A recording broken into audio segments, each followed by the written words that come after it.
Je me suis rendu compte qu'on parlait d'utérus artificiel. Et moi, on m'aurait parlé d'utérus artificiel comme ça à mon arrivée à Chicago. Jamais j'aurais mis Lucie dans un utérus artificiel. Jamais. Jamais. On évite la proie de gens qui veulent faire du business, du commerce, des tests, des expériences. Les gens n'en ont aucune idée, c'est vrai que les gens n'en parlent pas, alors que mes recherches me montrent qu'il y a des films, qu'il y a des gens qui sont en train de procéder à ce genre d'expérience, et que c'est quelque chose qui est là, qui existe, et personne n'en parle aujourd'hui. Depuis toujours, la science n'a jamais hésité à utiliser le corps humain pour faire des recherches. À l'heure actuelle, certains laboratoires font participer des femmes à leur insu à des essais illégaux sur l'utérus artificiel. Des expériences interdites qui entraînent des questions éthiques, qu'il est temps de se poser. Anne et Barbara ont été victimes d'une clinique américaine qui les avait contactées en leur promettant de l'aide dans leur grossesse difficile.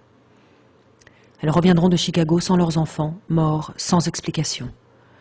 Élise, quant à elle, a échappé de justesse à l'horreur. Aujourd'hui, elles ont toutes les trois décidé de témoigner pour épargner d'autres femmes. Suite à mes nombreuses fausses couches, j'ai pris l'habitude en fait de discuter sur un forum de femmes enceintes, comme il en existe beaucoup. J'ai commencé un petit peu à regarder tous ces forums. Aux États-Unis, il y en a beaucoup. J'ai regardé sur des forums, j'ai parlé avec des filles, j'ai regardé des sites, voilà, mais bon, sans vraiment prendre ça au sérieux, mais un peu avec une anxiété de début de grossesse. J'étais un peu inquiète, je sais pas.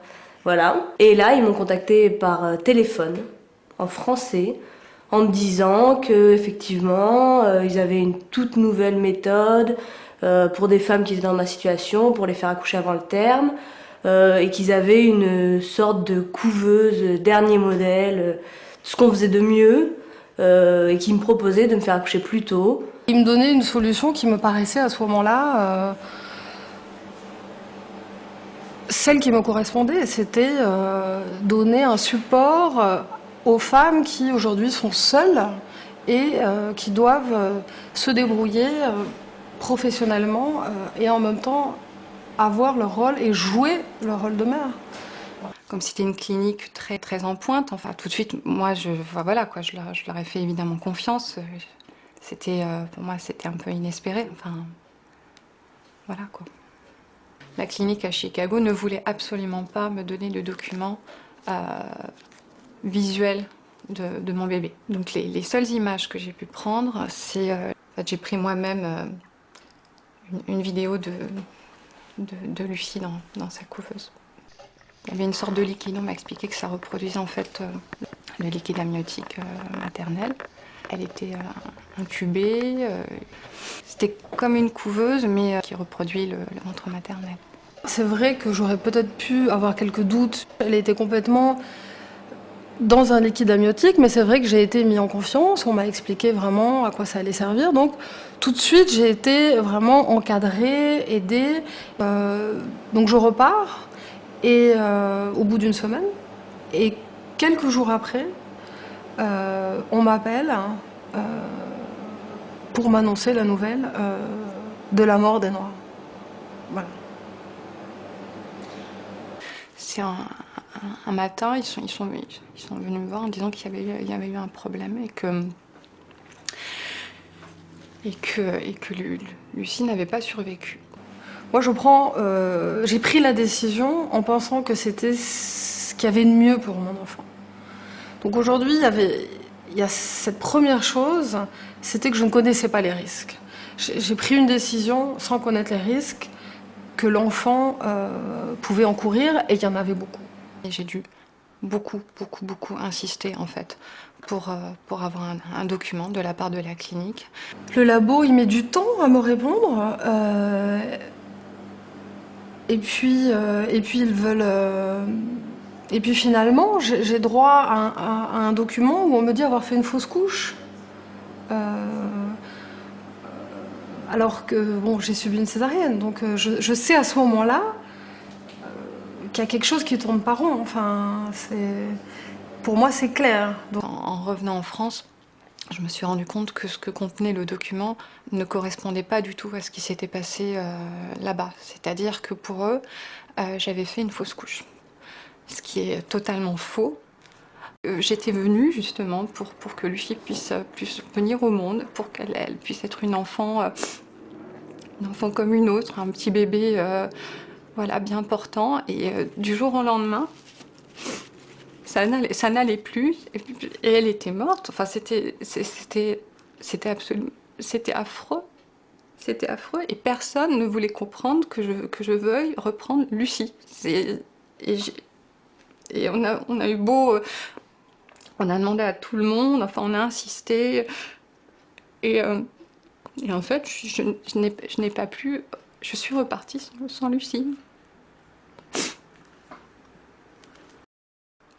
Je me suis rendu compte qu'on parlait d'utérus artificiel. Et moi, on m'aurait parlé d'utérus artificiel comme ça à mon arrivée à Chicago. Jamais j'aurais mis Lucie dans un utérus artificiel. Jamais.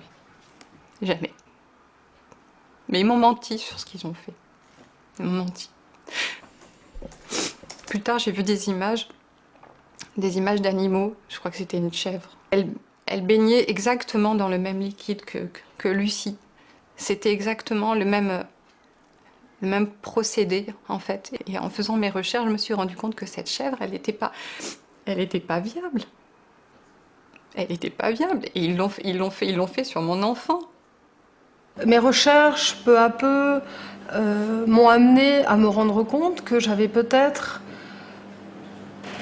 subi une expérience qui était une des premières mondialement sur les humains, qui serait celle de l'utérus artificiel. Et c'est vrai qu'au moment où je signe cette décharge et où je décide de procéder à cela,